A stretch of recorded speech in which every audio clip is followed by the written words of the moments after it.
Welcome to the channel where all you gotta do is replace this compressor.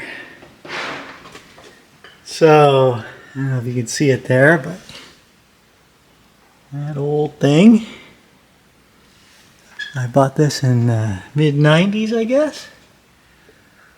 I've had to replace, well, take it apart and remachine one of the rod bearings because it was making a bad noise like it was going to explode. And working on the Fastang a few months ago, I was sandblasting some, door hinges so I could kind of get the door adjusted properly. And midway through that program, this compressor started making really a lot of noise and smelling bad and whatnot. So I decided, well, I think I need a new one. Let me fire this thing up for you. Normally I just hit the circuit breaker, but this will work.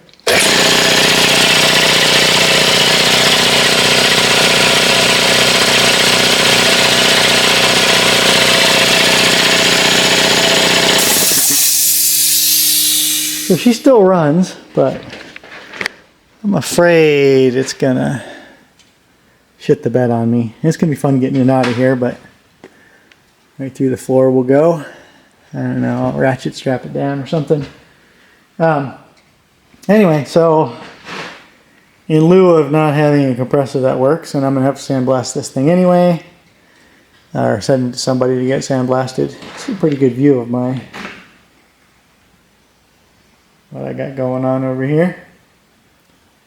Fastang and the Bronco. And the chassis for the Bronco. Anyway, I guess it's kind of a shop tour right now because, that's the whole shop. So I bought me a big fancy 7.5 horsepower Emax. It was delivered a few weeks back. But now I got to get it in place and hooked up and get the old one out of there. So let the craziness ensue.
Okay, so I think I got it strapped to the Bobcat. It's supposed to be able to hold or pick up 1,500 pounds, but that's like in the bucket, not sticking out, and that's like 900 or 800 or something like that, so should be fine. I only got to go about 150 feet, so should be fine.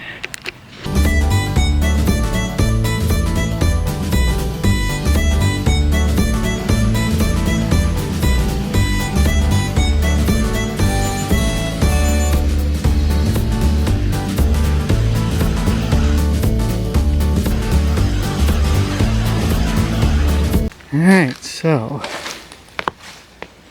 all I gotta do now, believe it or not, that pad is big enough for that compressor to fit on. So now I just have to shimmy it onto there and bolt those screws holding it down. Those. And then slide it on there, mount it, and then I'm going to build a little house around it.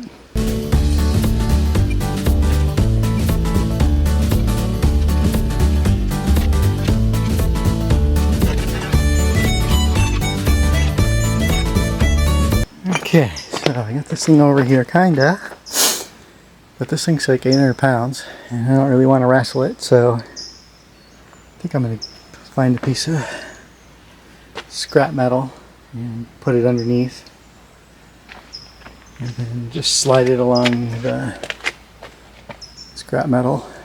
Otherwise it's going to fall into these little holes in between the structure of the pallet, and then I'm going to be in a world of hurt.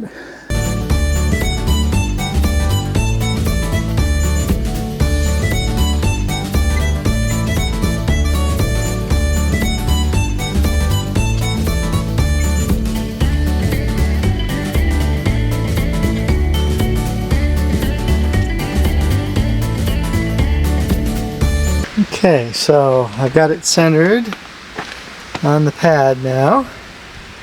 We'll do some fixing over there, don't worry about that. And so I marked it.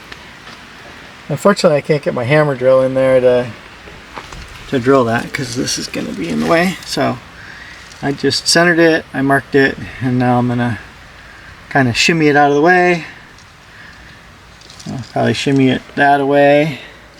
Drill these 2 holes, shimmy it this way, drill those 2 holes, and then I'll put the fasteners in,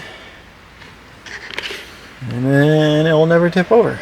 Although, now that it's on a flat surface, it's pretty good. A fairly flat surface.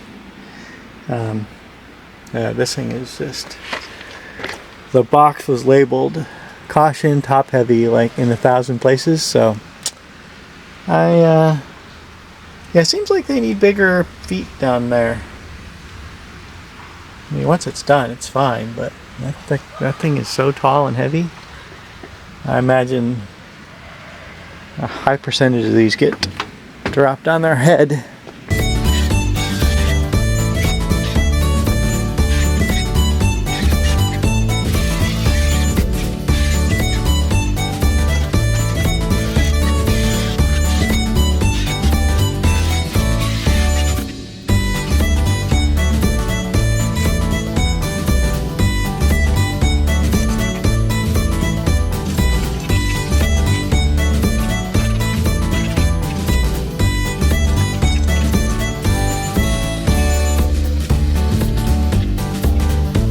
Okay, getting kind of windy and stuff out here, but let's not worry too much about that.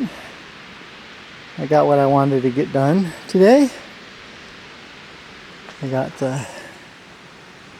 Ricardo loaded that sucker up with my scheme, tipping it with the excursion.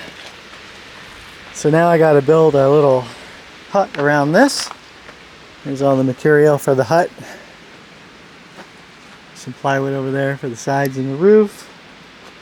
And then we'll give this guy a little shed. And then I'll have to do some plumbing. I have to hook up this drain. Looks like it's got oil in it, which is nice. Have to run the wire into the plug inside. And run some line. Probably not PVC. Probably copper or iron. Probably copper. So anyway, this is definitely not going to tip over now. It was a little bit precarious there for a while, but I think we're good. So my logic here is it was going to cost me $3,000 to get the Mustang chassis sandblasted, plus the driving it there and picking it up and time and effort. So, and my compressor is, well, I bought it in 1995, so that would make it almost 30 years old. Yikes. And it sounds like it's going to pitch a rod out the side any second, so I was going to need a new compressor anyway. So I decided to go get a really nice one. These are supposed to be really quiet, and the fact that it's going to be outside, and I'm going to insulate the inside of the walls on the shed that I'm going to build, so I don't want to piss off my neighbors. I I think this is going to be good. And then I can just roll the Mustang out here on the rotisserie and sandblast. Put a tarp down to catch the glass beads. But anyway, I still got some drainage stuff to do and finish the rest of this brick wall behind it, blah blah blah. But try not to make you too sick there. Whoa, what happened? Yeah. So anyway, this is the typical team apathy way to do things, right? You don't have the right equipment. I don't have a forklift, but I got Ricardo. How are we gonna make that work? So, and it's kind of the reason my videos are scattered here and about, right? I knew I needed a rotisserie, so I bought a rotisserie and then I videoed the assembly of it and how shitty it was or good it was or whatever. And I knew I needed a plasma cutter, so yada yada yada. I needed a shed, so I had to pour the foundation, I had to grind it. Anyway, same old stuff here. I need a compressor, so there it is. I have a compressor. If you like this content and want more, like, subscribe, share with your friends, and leave a comment. Like, I want to know what you think is great about my videos, if anything, and what sucks. I can't fix it if I don't know. So please poke down there on that button on the comments. I know it works because I get some, and I appreciate all of them. So thanks for watching. See you in the next time.